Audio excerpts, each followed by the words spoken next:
সাবেক প্রধানমন্ত্রীকে মা ডাকার জন্য পড়তে হয় সমালোচনার মুখে। বাংলাদেশের এক সময় জনপ্রিয় অভিনেতা শাহরিয়ার নাজিম জয় বর্তমানে অভিনয়ে খুব বেশি দেখা না গেলেও আছেন উপস্থাপনায়। সাবেক প্রধানমন্ত্রীকে মা ডাকায় তাকে নিয়ে হয়েছে সমালোচনা। এবার তিনি তার বাবাকে নিয়ে লিখলেন ফেসবুকে। কি লিখলেন তিনি?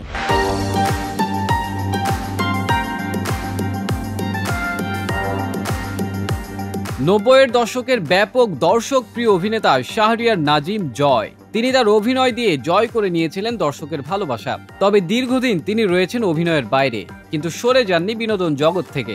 অভিনয় না করলেও একটি বেসরকারি স্যাটেলাইট টেলিভিশনের অনুষ্ঠানে করেন উপস্থাপনা। সেই অনুষ্ঠানের আমন্ত্রিত অতিথিদেরকে নানা প্রশ্ন করে বিভিন্ন সময় হয়েছেন বিতর্কিত।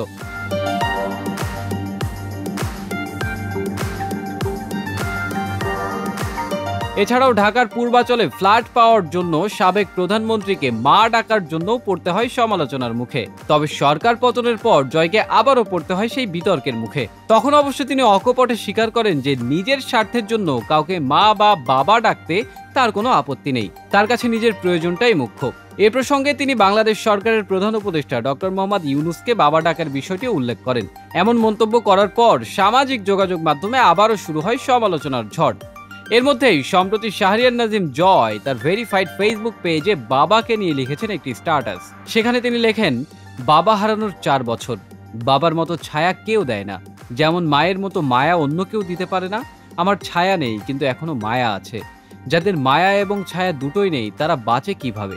স্ট্যাটাসে অবশ্য তিনি জুড়ে দিয়েছেন তার বাবা, সে এবং 2 ছেলের সঙ্গে তোলা একটি ছবি। মন্তব্যের ঘরে ভক্ত ও শুভাকাঙ্ক্ষীরা অবশ্যই ইতিবাচক কথাই বলেছেন তার ও তার বাবাকে নিয়ে, করেছেন বাবার জন্য দোয়া। এক্ষেত্রে মানুষ অবশ্য ভুলে গেছেন বা ভুলে থেকেছেন তার সকল বিতর্ককে।